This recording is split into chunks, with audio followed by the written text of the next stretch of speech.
On December 13, 1937, at around 10 in the morning, Halit Abend, a correspondent for the New York Times, got an unexpected visitor, Imperial Japanese Navy Rear Admiral Tadao Honda. Abend was covering the Sino-Japanese War in Shanghai, which had been going on since last July. While this visit was unexpected, it wasn't completely unusual. The American was in the International Settlement, a foreign section of the city governed by a municipal council that was predominantly Anglo-American and exempt from Chinese law. Abend was widely known to both Chinese and Japanese authorities as a journalist from a neutral nation, but it quickly became apparent that this visit was anything but a casual call. As he pleaded breathlessly with Abend to return to the Izumo, a Japanese cruiser anchored in the Huangpu, now Huangpu River, Honda, a naval officer attaché with the Japanese embassy, looked concerned, even scared. The Japanese Third Fleet commander, Vice Admiral Kiyoshi Hasegawa, apparently wished to see him on a matter of grave importance. "I fear we have sunk the Panay." Abend climbed into Honda's vehicle and drove the short distance to the Hongqiu district, smelling a narrative. Hongqiu, which was referred to as Little Tokyo because it was a Japanese enclave, was technically a part of the neutral international settlement. The American and his anxious friend disembarked in front of the Japanese consulate, which was close to where the Izumo was parked. Abend saw his former host conversing with Rear Admiral Teizo Mitsunami after being swiftly led into Admiral Hasegawa's cabin. Following the customary etiquette, Hasegawa got straight to the point. "I fear that we have sunk the Panay," he admitted. The main goal of the Yangtze River Patrol, which included the U.S. Navy gunboat Panay, was to protect American lives and property throughout China's vast waterway. Abend pushed the two Japanese officials for information for the next 20 minutes or so, but he was unsuccessful in getting the facts. Following a script, the two Japanese Navy commanders murmured veiled apologies and implied that the Japanese Army, not the Navy, was to blame for the Panay's death. Abend asked, "But who gave the order to bomb the Panay?" Even after more than 70 years have passed, the question still has relevance today. Patrolling the USS Panay's Yangtze. The tumultuous history of China, from the 1840s to World War II, when the country was a hapless behemoth, weak and impotent in the face of internal strife and foreign dominance, gave rise to the Yangtze River Patrol. China's situation reached its lowest point in the 1920s and 1930s. Bandits terrorized peasants and robbed with ruthless abandon as they swept over the countryside. In opposition of the weak, frequently corrupt, and fragmented central government, warlords fought for control and established private fiefdoms. Generalissimo Chiang Kai-shek's Nationalist Party, Kuomintang, waged a number of brutal operations against Mao Zedong's Chinese communists in the late 1920s. Ultranationalists in the Japanese military saw a chance to expand Japan's empire, while China literally tore itself apart. The province of Manchuria in northern China was taken over by the Japanese in 1931 and renamed Manchukuo. Few people outside of China were duped by this awkward window dressing, which positioned Henry Puyi, the last Chinese emperor, as the puppet ruler of an independent Manchukuo. Manchukuo was an instrument of the administration of Tokyo. 6 new gunboats, including the USS Panay PR-5, were built especially for service in China. The Shanghai-based Qiangoan Dockyard and Engineering Works constructed the Panay. Panay slid down the ways on November 10, 1927, and was formally commissioned on September 10, 1928. The ship was named after an island in the Philippines. The two 3-inch 51 caliber cannons with telescoping sights made up the gunboat's main battery. These were high-angle weapons that could easily silence the majority of any opposition the boat might run against on the muddy side of the river. They were supplemented by 8 paired amidships of 30 caliber machine guns. The machine guns, which were from World War I, were mounted atop swivelable armored shields and were still very effective when operated by skilled navalmen. Panays protected American people in times of need and escorted American commerce vessels up and down the river. Sometimes the political situation was so muddled that it was difficult to identify the enemy, whether it was warlord troops, wayward nationalists, communist partisans, or just dissatisfied robbers who had defrauded their victims. However, bullets are impartial, and when the lead started to contaminate the decks, Navy men known as river rats or old China hands retaliated in kind.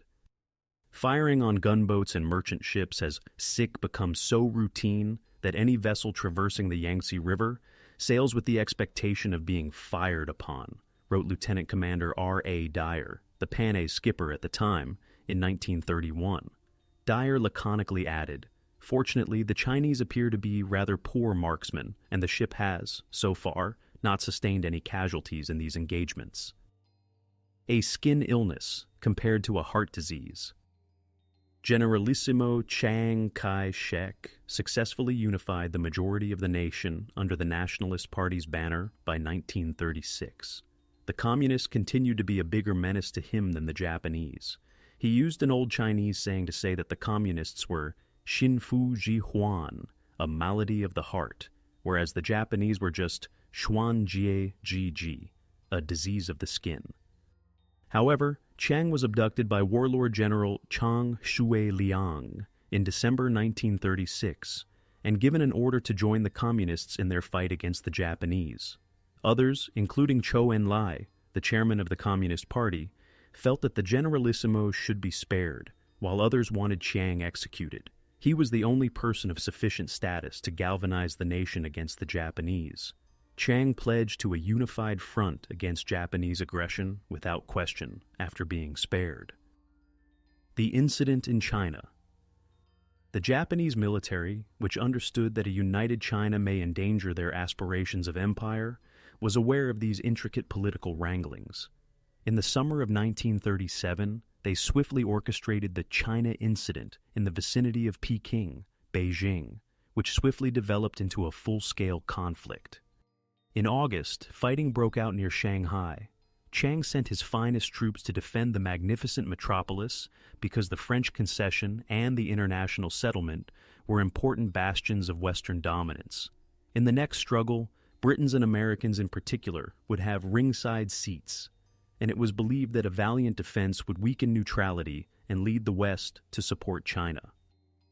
It turned out to be a hopeless and conceited one. Although many Americans, especially American missionaries, had real sympathy for the Chinese cause, the Depression's worries and the persistent sense that the U.S. had been tricked into World War I created a strong sense of isolationism that was nearly impossible to overcome. The U.S. Commander-in-Chief, Admiral Harry E. Yarnell, power politics and diplomatic etiquette were not very important to the Asiatic fleet. He was going to do all within his ability to fulfill his mission of protecting American lives and property in China. The United States categorically rejected his request for the heavy cruisers San Francisco, Tuscaloosa, Quincy, and Vincennes, citing them as being too provocative. State Department, but in order to strengthen the international settlement's defensive perimeter, the 6th Marine Regiment arrived in Shanghai on September 19th. Brigadier General John C. Beaumont's 2nd Marine Brigade was formed when the 6th Marines joined the 4th Marines, a regiment that had been stationed in Shanghai since 1927. All along the international settlement line, but particularly along the exposed south bank of Suzhou Creek, Leathernecks established their posts. Sandbags were packed, machine gun emplacements were manned, and miles of barbed wire were strung. About 145 miles northwest of Shanghai, in Nanking, now Nanjing, U.S. Ambassador Nelson T. Johnson was closely observing the situation. At the time, Nanking served as China's capital and the country's political center. Johnson was a Mandarin-speaking old China hand who had worked in a number of diplomatic positions since the turn of the century. He advocated for China and cautioned against using the different neutrality laws that were in effect. These rules would prohibit aiding belligerents if the United States formally acknowledged that Japan and China were at war. The Sino-Japanese War allowed the United States to export weapons to China, totaling over $9 million in 1938 alone, although President Franklin D. Roosevelt refused to acknowledge it. Although the president was a pragmatic who sought to safeguard the interests of his own nation, Roosevelt had genuine sympathy for China. Japanese trade would also have been halted by strict application of the neutrality regulations. For instance, the Japanese signed a contract for 500,000 tons of American oil in September 1937. In a depression-ravaged America, such discounts were always welcomed. Removing employees from Nanking. The Japanese declared on September 19th that Nanking would be bombed the following day. The Japanese wanted to alert foreigners about the possibility of third-party casualties due to the anticipated large bombing strike. Those neutrals who continued to remain did so at their own peril. Ambassador Johnson withdrew the American diplomatic staff aboard the gunboat USS Luzon, believing the Japanese when they said they would. Although errant bombs were a constant threat, the Luzon was anchored in the center of the wide Yangtze River, ostensibly out of harm's path. While Johnson and the embassy staff awaited hell to descend, the scheduled time passed without any problems. Johnson was about to head back to the embassy on the morning of September 21st when the somber cries of air raid sirens halted him. A torrent of death and destruction was rained down by Japanese bombers as they filled the sky with their lethal cargoes. Johnson and his employees looked on helplessly as Nanking was hammered mercilessly and unrestrained. Black coils of smoke soared into the air, and buildings were reduced to gutted shells. The American ambassador walked ashore when the all-clear was given, only to discover that his actions had caused fresh controversy. Missionaries and other like-minded Americans concurred with the Chinese that he had fled because they believed the envoy was too scared of upsetting the Japanese. The accusations didn't bother Johnson, a professional diplomat with a thick skin. His main goal was to uphold rigorous impartiality in order to protect Americans who were employed and resided in China. He was primarily instructed to stay out of circumstances that could result in war with Japan. Such a war could be sparked by the possible bombing of the U.S. Embassy and the deaths of American diplomatic personnel. Johnson, far from being a coward, had believed that the evacuation was warranted under the given situation. Following a grueling and brutal 3-month conflict, Shanghai fell in mid-November 1937. The perceived loss of face infuriated the Japanese, who had anticipated an easy triumph. Japanese forces soon followed the beaten but unbroken Chinese armies as they retired along the Yangtze Valley. Chiang Kai-shek discussed the Japanese advance in a number of high-level meetings. Is it better to defend or abandon Nanking? Despite the strong disagreements among the Generalissimo's advisors, it was ultimately agreed that the city would be protected, if only to preserve national pride. Raw recruits had been hurriedly enlisted to replace the experienced soldiers lost in Shanghai, leaving the Chinese army in a state of chaos. Being nothing more than a realist, Chiang Kai-shek ordered Chinese government leaders to evacuate the city. Hankou, located almost 400 miles upriver from Nanking, would serve as the temporary capital. The administration would relocate to distant Chongqing, now Chongqing, if Hankou was in danger. Ambassador Johnson left for Hankou on November 21, 1937, aboard USS Luzon. With Chinese government officials fleeing in large numbers and Nanking going to become a battlefield, there was little he could do. A skeleton staff led by Senior Second Secretary George Atchison, Jr. remained at the embassy after the majority of the staff was evacuated. U.S. military attaché Captain Frank Roberts and Second Secretary J. Hall Paxton were among the other embassy personnel who continued to serve. Emil Gassi, Army and Embassy Secretary. Panay's convoy advances upstream. The Panay was designated as a station ship, serving as a place of refuge in case of emergency, as well as a radio link to the outside world. Indeed, a large number of Americans remained in the city, including writers for newspapers and magazines, business people, missionaries, and teachers. The Panay was for both diplomatic personnel and them. At last, the Chinese government told the American embassy that things had gotten much worse. It was time to remove the remaining staff and close the embassy. It was strongly recommended that all Americans leave Nanking. If they did so at their own peril. They would be on their own after Panay sailed. About 13 civilian refugees were on board by Saturday, December 11th, including 5 foreign nationals, 4 embassy employees, and 4 Americans. Some Americans, such as missionary W., chose to remain. Plumer Mills and Nanking University Hospital surgeon Dr. Robert Wilson. They would go on to witness the notorious Rape of Nanking, in which Japanese troops killed some 300,000 Chinese. Lieutenant Commander James J. Hughes, Panay's skipper, made the decision to move up the Yangtze after some bombs landed dangerously close to the gunboat. Panay moved approximately a mile upriver to the Sanchiaho anchorage after the Japanese launched a massive bombing raid on Pukow, which is located just across the river from Nanking, at around 2 p.m. on December 11th. 3 American standard vacuum oil tankers, 2 British gunboats, and a few steamers were among the group of ships anchored there. Additionally, tiny auxiliary ships hovered like ducklings around their mother, circling the larger vessels. The Anglo-American convoy was ordered to move another 13 or so miles upriver to a safer area after the Sanchiaho harbor was soon under Japanese artillery bombardment. Japanese artillery shells continued to fall from adjacent shore guns as they advanced up the Yangtze. After being subjected to such treatment for 2 miles, everyone on board became tense despite the wild and imprecise barrages. Insisting on an international case. Colonel Kingoro Hashimoto, one of those fervent ultra-nationalists that plagued the Imperial Japanese Army, apparently ordered the artillery barrage.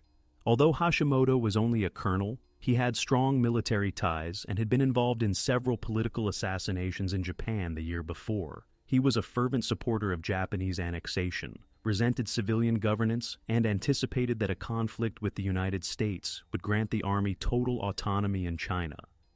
It was a brilliant and sunny Sunday, December 12, 1937, with a bright azure sky that made people feel secure and at ease.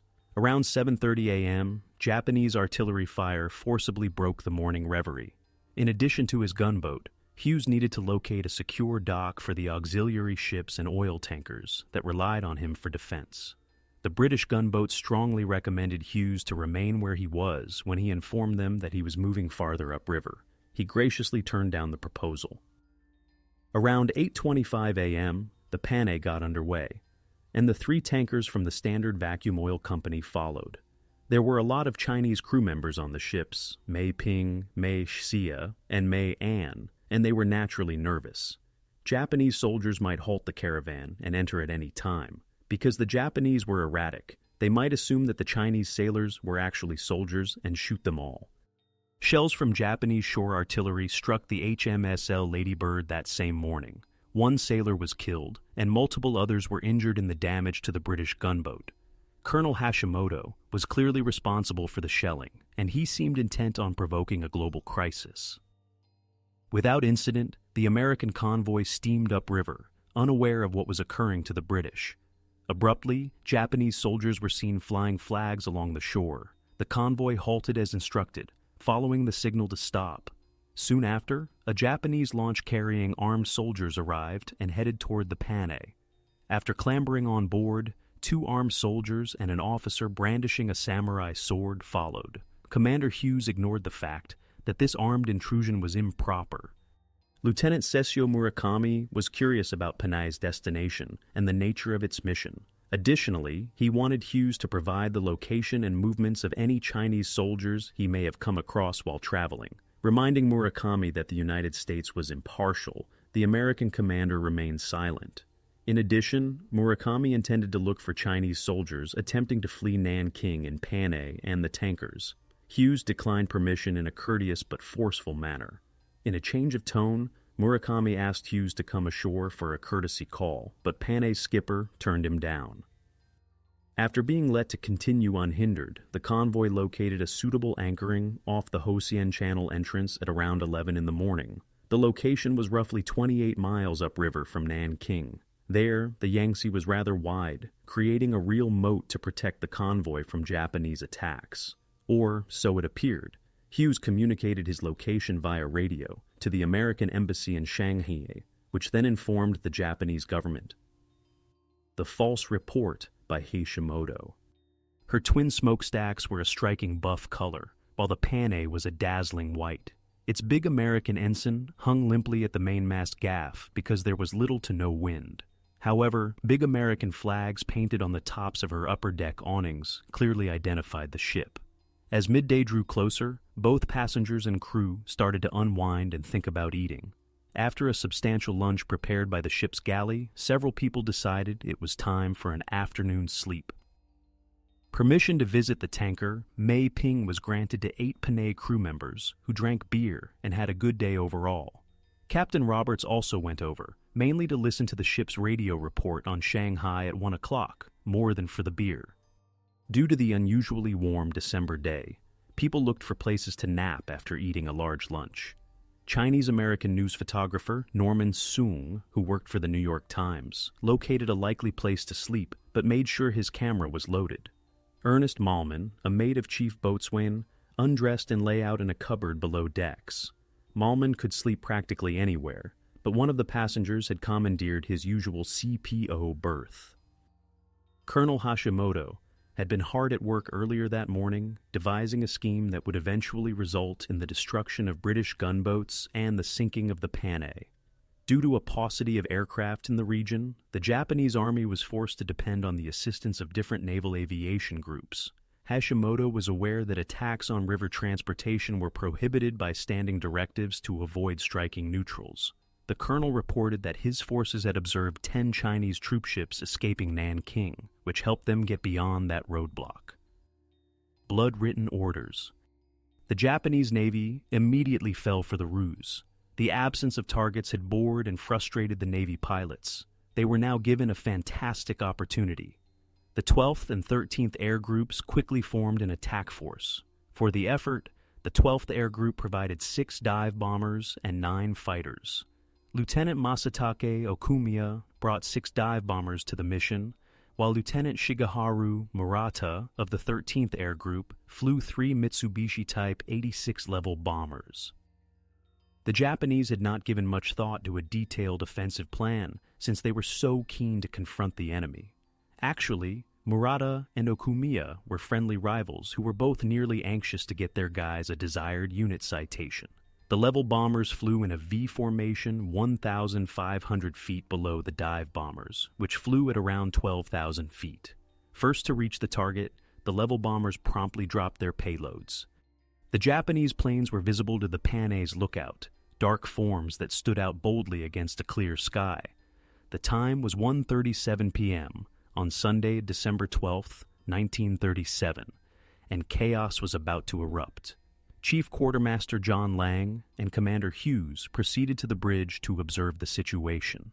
After hearing the lookouts shout, a few of the journalists on board went outside to take a peek. They received more than they had anticipated if they scented a narrative. Hughes couldn't believe it.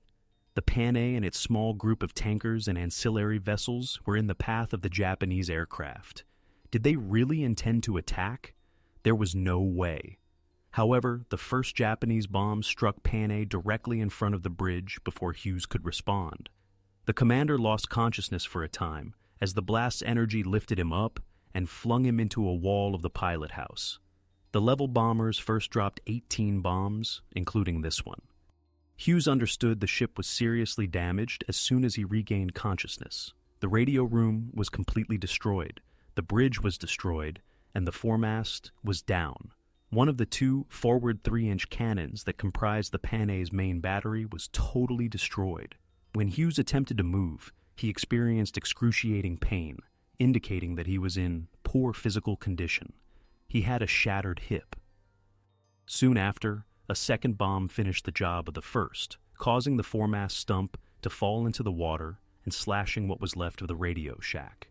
Due to Hughes's injuries, tactical command was transferred to Lieutenant Arthur Tex Anders, the ship's executive officer.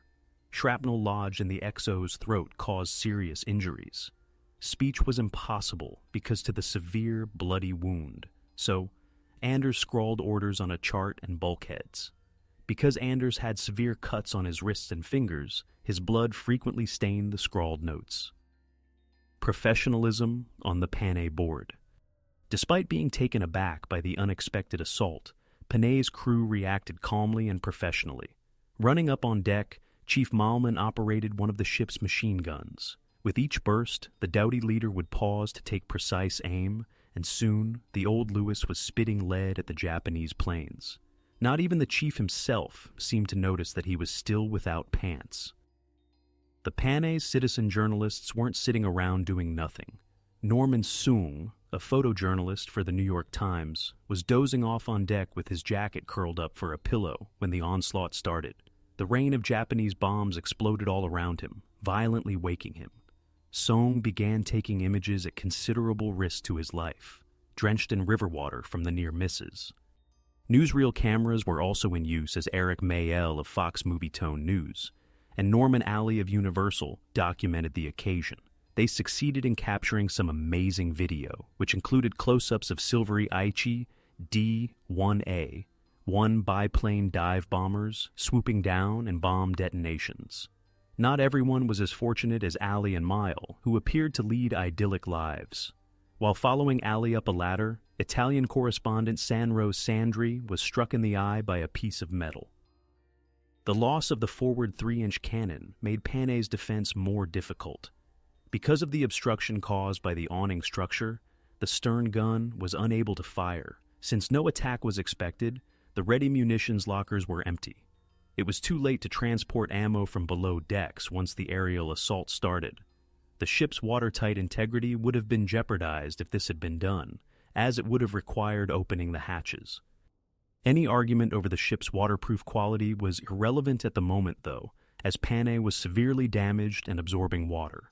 Lieutenant Anders, still gallantly directing from the wrecked bridge, scribbled a command for the ship to start and beach itself. Panay was unable to raise steam due to an oil pipe being cut, making this impossible. The tankers are blowing. Japanese aircraft from the 12th Air Group joined the assault in the interim, concentrating on the oil tankers. Only 100 yards off the starboard side of the gunboat, the unfortunate trio was anchored close to the Panay and the May Ping. The ships quickly set off, with Japanese dive bombers pursuing them fiercely. The Panayin route was waved away when the May Siat attempted to help it. Although the gesture was appreciated, the hard-pressed Navy crew was not cheered by the thought of a dangerously flammable oil tanker right next to them. May Hasia and May Ping eventually found a place on the Kai Yuan pontoon on the southern coast, while May Anwas eventually beached on the northern bank. Ironically, as the tankers arrived at Kai Yuan, the Japanese soldiers who were stationed there were also under fire. Japanese flags were feverishly waved by the brown-clad soldiers, but their compatriots would not stop the attacks. The tankers were destroyed, and friendly fire killed or wounded several soldiers. Ship abandonment. Hughes was aware of his limited choices. The ship was rapidly absorbing water and was without electricity. Numerous people were injured. Hughes's face was blackened by smoke and soot, and he was in excruciating pain. He issued orders to leave the ship at around 2 o'clock. Gratings were thrown into the river as a sort of life-saving flotation device, and the 2 sampans of the gunboat began transporting the wounded to the north bank. The sampans were strafed as they attempted to approach shore, causing more casualties, even though the Japanese attack was coming to an end. When Hughes was placed in one of the boats for the journey to land, he objected. Hughes sought to preserve the long-standing custom that a ship's master be the last to depart a damaged vessel, even if they might be hundreds of miles from the ocean. As 3 o'clock drew near, the Panay was near death. Some of the compartments were 6 feet deep in water, and she was going down by the head. A matter of time now, the forward decks were awash. While Chief Malman and Machinist Mate First Class, Gerald Weimers, returned to retrieve desperately needed medical supplies and stores, Ensign Dennis Bywers was the final man to formally leave the ship. A Japanese launch carrying soldiers machine-gunned the Panay as they were leaving, got on board, and then left the area. The Panay rocked to starboard at 3:45 and went down in around 80 feet of water. In combat conditions, the gunboat was the first American naval vessel to be sunk by an airplane. Putting the survivors in order. The reed-choked wetlands that bordered the Yangtze River were now where the survivors were hiding. Because Japanese intentions were still uncertain, cover was necessary. To complete the task, they may wish to murder the survivors. Charles Ensminger, the ship's storekeeper, was one of the sailors who perished in the assault. Later, Italian journalist Sandri and Lieutenant Charles Hulsebus both passed away from their injuries. There were 4 people killed in all, including Captain C.H. Carlson of the tanker May Hasia. The survivors lacked supplies, food, and medication. The captain of the Panay was among the about a dozen men who suffered catastrophic injuries, while numerous others just suffered minor ones. The survivors lacked appropriate clothing and shelter, and the nights were bitterly cold. One crewman, at least, was stunned. The fact that Lieutenant Clark Grazier, the ship's doctor, was unharmed was the only bright light in this long list of dire predictions. Almost all of the Panay's officers suffered severe injuries, and the situation required proactive leadership. Hughes assigned Captain Roberts to lead the remaining group in the given situation. Another significant advantage was his working knowledge of Chinese. Along with radio man First Class Andrew Wessler and a Chinese messboy called Wong, Second Secretary Paxton was dispatched to call for assistance. Since Wong spoke the local dialect well, and the Chinese might not comprehend Paxton's Mandarin, he was there to help them hedge their risks. A local farmer's horse, a pitiful nag that plodded along with an uneven stride, carried Paxton, who had a severely damaged leg. The group eventually arrived at Ho Sin, where a telephone was present, while Wessler, who was tending to an injured ankle, mounted the horse and rode back to the survivors to deliver the news. Paxton rented a rickshaw to Hankow. Chinese carriers were also brought by Wessler to assist in transporting the injured. It was touch and go for the weary, aching survivors for the following 3 days. Unaware that the Japanese planes were actually conducting search and rescue operations, they hid from the circling aircraft. The Panay survivors eagerly ate rice and drank cup after cup of bitter tea. The local Chinese were mostly poor villagers who willingly offered whatever they had, despite their mild fear of Japanese reprisals. The survivors were rescued by USS Oahu, the sister gunboat of the Lady Bird and Panay, during 3 days of terror and adversity. When they finally arrived in Shanghai, Admiral Harry E. Yarnell gave them a debriefing on board his flagship, the heavy cruiser USS Augusta. Very shocked and worried, the news of the Japanese attack on Panay infuriated President Roosevelt. Since Secretary of State Cordell Hull and Japanese Ambassador Hiroshi Saito were due to meet at 1 p.m., the president wasted no time in sending Hull a message in which he unequivocally stated his dismay. Typed on White House stationery and dated December 13, 1937 at 12:30 p.m., the note was blunt. The president is deeply shocked and concerned by the news of indiscriminate bombing of American and other non-Chinese vessels on the Yangtze, Secretary Hull was directed to convey to the Japanese envoy. The document also called for the establishment of methods guaranteeing against a repetition of any similar attack in the future, and full expressions of regret and proffer of full compensation from the Japanese government. FDR was initialed in a bold hand on the document. To address the matter, Roosevelt convened many cabinet sessions. The Japanese onslaught in Asia had to be stopped somehow. He urged a united naval blockade of the Japanese home islands to the British government in a covert communication. The plan was vehemently opposed by Prime Minister Neville Chamberlain. Chamberlain thought the Americans were completely untrustworthy, disapproved of Roosevelt personally, and thought the New Deal was a collection of flimsy economic theories. The Prime Minister believed the Americans might abandon Britain if diplomatic pressure turned to political pressure. The Japanese administration took swift action to prevent a conflict with the United States. After publicly apologizing, the Japanese government settled the Panay, the loss of the 3 tankers, personal losses, and casualties with $2,214,007.36 on April 22, 1938. Both Congress and American public opinion were greatly appeased by these actions. A few of the more isolationist lawmakers questioned the initial purpose of the U.S. military's presence in China. The Panay event would not recur if all American forces were removed. Roosevelt was aware that the U.S. was unprepared for war with Japan in 1937. Isolationism remained a potent force in American society, and the British had refused any cooperative punitive action. The Roosevelt administration chose to accept the Japanese apologies and subsequent financial reparations, even though it was a bitter pill. But there was one snag. In some scenes, Japanese dive bombers were seen flying only a few hundred feet above their intended targets on the extensive film that Universal's Norman Alley had shot during the raid. Just before it was released to the public in American theaters, Roosevelt personally instructed Alley to remove roughly 30 feet of the most damning footage. Those 30 feet of footage were too inflammatory since they revealed Japanese assertions of ignorance to be false. The president's request was granted by Alley. Diverse responses in Japan. In an account of the Panay crisis written many years later, Commander Okumiya stated that neither he nor his squadron had recognized the American gunboat. According to Okumiya, the Japanese pilots believed they were striking Chinese ships that were carrying enemy soldiers as they fled. That may be the case, but there are still unanswered questions. Why were the American flags displayed at various sites invisible to the dive bomber pilots? Why weren't the stars and stripes seen as the attack went on, even if they didn't notice the flags on their first run? The Japanese military's ultranationalists showed no remorse.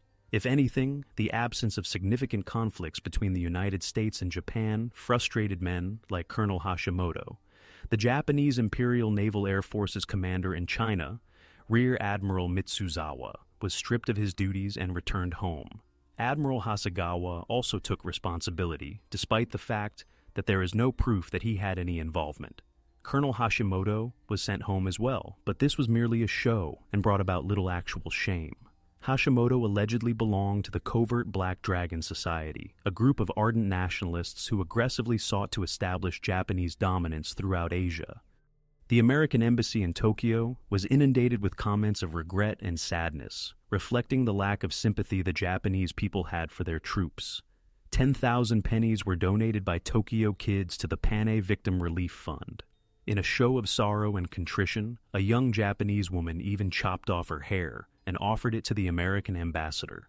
These popular gestures failed to sway the ultranationalists in the army and administration, who were committed to establishing Japanese hegemony in Asia at nearly any cost. The pivotal moment in U.S.-Japan relations. A major turning point in U.S.-Japanese relations was the Panay incident. The Roosevelt government was somewhat pro-Chinese before the Panay, but it was too busy with internal issues to oppose Japanese attack. Following Panay, American foreign policy began to openly resist the Japanese takeover of Asia, a move that initially stalled but eventually gained momentum. In response, the isolationists attempted to amend the Constitution with the so-called Ludlow Amendment. Adoption of this would have necessitated a national referendum prior to the country's war. The only exception would be in the event of an actual invasion of American territory. On January 10, 1938, the House of Representatives rejected the legislation after Roosevelt's vigorous lobbying efforts. Roosevelt's answer was both private and public. In private, he looked into ways to freeze Japanese assets in the U.S., but his investigations were untimely and ultimately unsuccessful. A potential naval blockade of the Japanese home islands was included to the venerable Plan Orange in February 1938. In one form or another, since 1919, Plan Orange outlined the strategic goals of the United States in the Pacific in the event of war with Japan. On a more tangible public level, Roosevelt wholeheartedly backed the Vincent Trammell Naval Expansion Act, which would have increased America's two-ocean fleet by 69 ships over a 10-year period at a cost of $1.1 billion. The expansion of the country's aircraft carrier fleet was, at least in hindsight, the measure's most significant component. In the upcoming Pacific War, new carriers like Yorktown and Enterprise were going to be crucial. The lengthy path to war began with the Panay incident. It seemed as though the loss of the gunboat roused the slumbering Roosevelt administration to the fact that Japan posed an equal threat to Hitler's Germany. Panay's beleaguered crew of river rats had not fought in vain.